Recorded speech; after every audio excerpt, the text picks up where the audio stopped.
الحمد لله. ومن سيئات أعمالنا من يهده الله فلا مضل له ومن يضلل فلا هادي له وأشهد أن لا إله إلا الله وأشهد أن محمدا عبده ورسوله. أما بعد فإن خير الحديث كتاب الله وخير الهدي هدي محمد صلى الله عليه وسلم وشر الأمور محدثاتها وكل محدثة بدعة وكل بدعة ضلالة وكل ضلالة في النار. قال الله تبارك وتعالى في كلامه المجيد: أعوذ بالله السميع العليم من الشيطان الرجيم. بسم الله الرحمن الرحيم. يا أيها الذين آمنوا اتقوا الله حق تقاته ولا تموتن إلا وأنتم مسلمون واعتصموا بحبل الله جميعا ولا تفرقوا. وقال تعالى في مقام آخر: إن الدين عند الله الإسلام. وقال تعالى: اليوم أكملت لكم دينكم وأتممت عليكم نعمتي ورضيت لكم الإسلام دينا. وقال تعالى: كنتم خير أمة أخرجت للناس تأمرون بالمعروف وتنهون عن المنكر. وقال تعالى: ولا تهنوا ولا تحزنوا وأنتم الأعلون إن كنتم مؤمنين. اللهم صل على محمد وعلى آل محمد كما صليت على إبراهيم وعلى آل إبراهيم إنك حميد مجيد.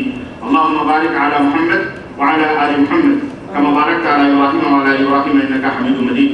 تمام قسم کی حمد و ثنا کبریائی اور بڑائی اس اللہ عز و جل کے لیے لائق و زیبا ہے جس نے ہمیں اور آپ کو پیدا فرمایا، اور بیش بہا درود و سلام اس ذات مبارکہ مطہرہ پر جن کا نام نامی اسم گرامی احمد مجتبیٰ محمد مصطفیٰ صلی اللہ علیہ وسلم.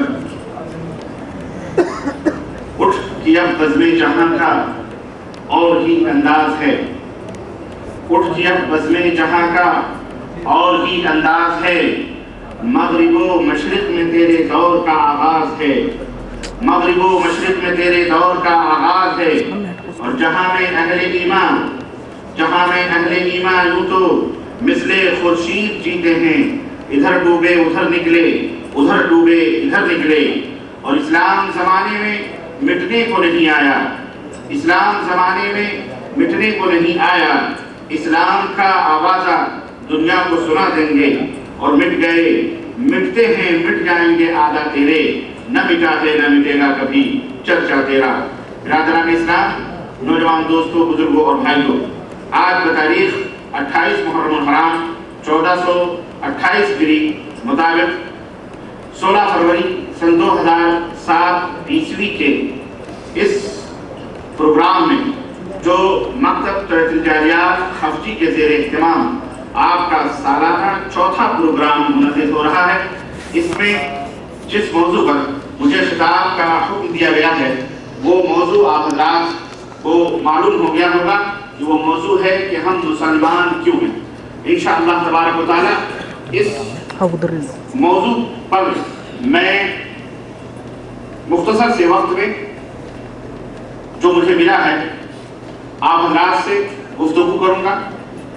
اللہ عز و جل سے دعا ہے کہ اللہ تبارک و تعالی ہمیں اس موضوع کی تشریح کرنے اور اس کی وضاحت کرنے اور اس موضوع کے مختلف گوشوں کو سمجھنے اور اس کے مطابق عمل کرنے کی توفیق عطا فرمائے.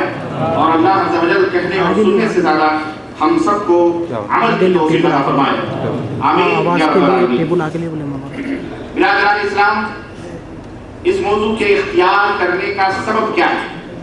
قبل اس کے کہ میں اپنے اس موضوع کی وضاحت کروں، میں اس کا سبب بتاؤں کہ میں نے یہ موضوع کیوں منتخب کیا یا یہ موضوع کیوں آپ کے لیے منتخب کیا گیا کہ ہم مسلمان کیوں ہیں. اس میں کوئی شک نہیں کہ ہر کلمہ پڑھنے والا پوری دنیا کے اندر اس وقت جہاں کہیں بھی مسلمان رہتے ہیں، خواہ وہ کسی بھی مکتب فکر سے، کسی بھی مذہب سے اور کسی بھی عقیدے اور کسی بھی فکر اور کسی بھی منہج سے وہ جڑے ہوئے ہیں. ہر ایک کلمہ پڑھنے والے سے اگر آپ پوچھیں تو وہ کہے گا کہ میں مسلمان ہوں. لیکن آپ مسلمان آپ کیوں ہیں؟ کیا وجہ ہے مسلمان ہونے کی؟ اگر یہ سوال کیا جائے کہ آپ مسلمان کیوں ہیں تو اس کا تجربہ بھی میں نے کیا ہے اور بہت ہی سوچ سمجھ کر کے میں نے یہ سوچا تھا کہ کہیں اگر مجھے موقع ملا تو میں ضرور اس موضوع پر اپنے مسلمان بھائیوں سے اچھی طرح سے میں گفتگو کروں گا.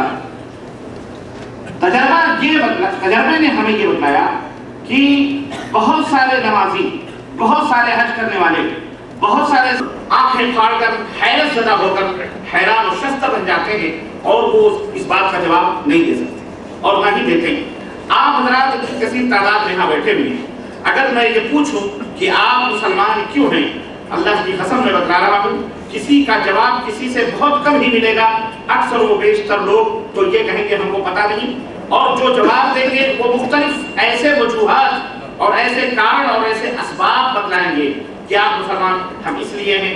کوئی کہے گا کہ ہم مسلمان اس لیے ہیں کہ ہمارے باپ دادا مسلمان تھے، کوئی کہے گا کہ ہم مسلمان گھرانے میں پیدا ہوئے اس لیے ہم مسلمان ہیں، کوئی کہے گا کہ ہم نے لا الہ الا اللہ پڑھ لیا اس لیے مسلمان ہیں۔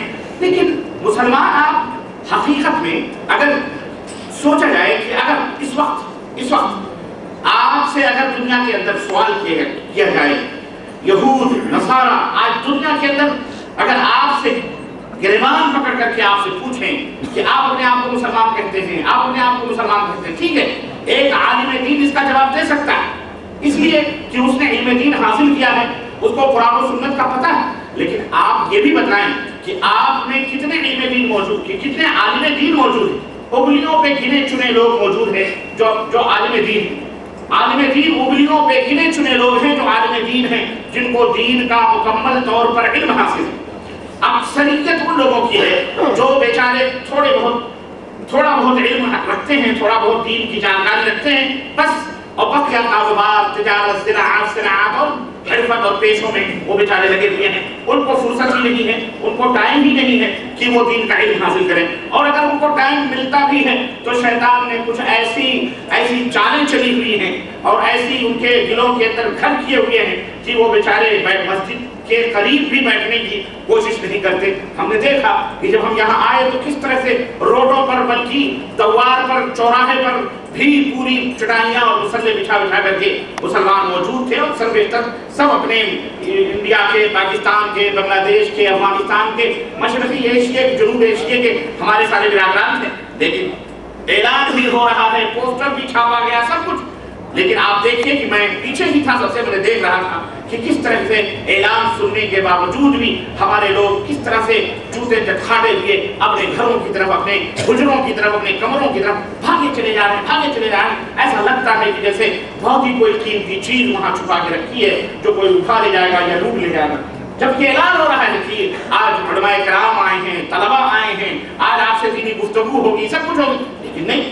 تو یہ اس کے بعد کیا ہوتا ہے؟ جب وہ گمراہ ہوتے ہیں، جب وہ ان کے اوپر مار پڑتی ہے، جب ان کے اوپر نقمت اور ذلت اور پستی اور جو کفر، اور جب یہود اور نصارہ انہیں جب چپیٹتے ہیں اور ان کو مارتے ہیں، تب وہ چلاتے ہیں کہ دیکھو جی ہم تو مسلمان ہیں، کو مار رہے ہیں، یہ کر۔ آپ کیسے مسلمان ہیں؟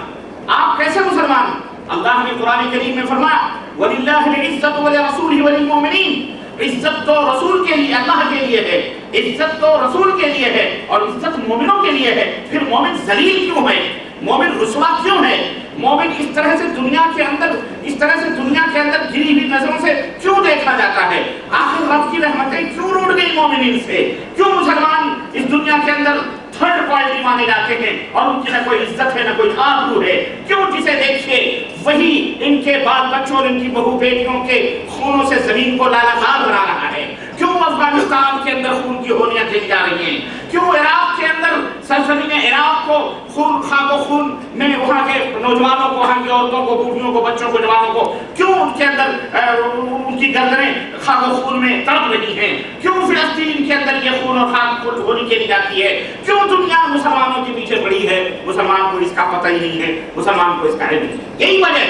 یہی وجہ ہے اللہ نے فرمایا کنتم خیر امۃ اخرجت للناس تأمرون بالمعروف وتنهون عن المنکر، تم ایک بہترین امت ہو، ہم نے تمہیں اس لیے وفا کیا ہے۔ اے میرے نبی کی امت کے لوگوں، اے امت محمدیہ کے لوگوں، تم ایک بہترین امت ہو، ہم نے تمہیں اس لیے وفا کیا ہے، ہم نے تمہیں اس لیے نکالا ہے، ہم نے تمہیں اپنی نبی کی امت میں اس لیے رکھا ہے تاکہ تم لوگوں کو بھلائیوں کا حکم دو، میرے دین کو لوگوں تک پھیلاؤ، میرے پیغام کو لوگوں تک پہنچاؤ، میری باتوں کو لوگوں کے کانوں تک پہنچاؤ۔